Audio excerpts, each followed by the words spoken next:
മംഗളൂരു ബെൽത്തങ്ങാടിയിൽ പടക്ക നിർമ്മാണശാലയിലുണ്ടായ സ്ഫോടനത്തിൽ 3 പേർ മരണപ്പെട്ട സംഭവത്തിൽ പോലീസ് അന്വേഷണം ആരംഭിച്ചു. സ്ഥാപനത്തിന് ലൈസൻസ് ഉണ്ടായിരുന്നോ എന്നതടക്കമുള്ള കാര്യങ്ങൾ പോലീസ് പരിശോധിച്ചു വരുന്നുണ്ട്. 2 മലയാളികൾ ഉൾപ്പെടെയുള്ളവരാണ് അപകടത്തിൽ മരിച്ചത്. ഏറ്റവും വിലക്കുറവിൽ ഏറ്റവും മികച്ച ഫർണിച്ചർ ഉൽപ്പന്നങ്ങൾ സ്വന്തമാക്കുവാൻ നാലപ്പാട് ഇന്റീരിയേഴ്സിൽ തന്നെ വരണം. Nalappad interiors, opposite കെഒഎൽ hospital, Nullippady, Kasaragod. കർണാടകയിലെ പടക്ക നിർമ്മാണശാലയിലുണ്ടായ സ്ഫോടനത്തിൽ 2 മലയാളികൾ ഉൾപ്പെടെ 3 പേർ മരണപ്പെട്ട സംഭവത്തിൽ പോലീസ് അന്വേഷണം തുടങ്ങി. സ്ഥാപനത്തിന് ലൈസൻസ് ഉണ്ടായിരുന്നോ എന്നതടക്കമുള്ള കാര്യങ്ങളാണ് പോലീസ് പരിശോധിക്കുന്നത്. ദക്ഷിണ കന്നഡ ജില്ലയിലെ ബെൽത്തങ്ങാടിയിൽ കുച്ചോടി സ്വദേശി ബഷീറിന്റെ ഫാമിലെ പടക്ക നിർമ്മാണശാലയിലാണ് സ്ഫോടനമുണ്ടായത്. മലയാളികളായ സ്വാമി, വർഗീസ് എന്നിവരും ഹസൻ സ്വദേശിയായ ചേതൻ എന്നയാളുമാണ് മരിച്ചത്. അപകടത്തിൽ മലയാളികൾ ഉൾപ്പെടെ 6 പേർക്ക് പരിക്കേൽക്കുകയും ചെയ്തു.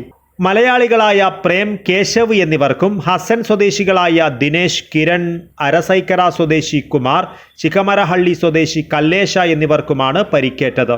ഇവർ ആശുപത്രിയിൽ ചികിത്സയിലാണ്. വേണൂർ പോലീസ് സ്റ്റേഷൻ പരിധിയിൽ സ്ഥിതി ചെയ്യുന്ന പടക്ക നിർമ്മാണശാലയിൽ ഞായറാഴ്ച വൈകുന്നേരം 5 മണിയോടെയാണ് പൊട്ടിത്തെറിയുണ്ടായത്.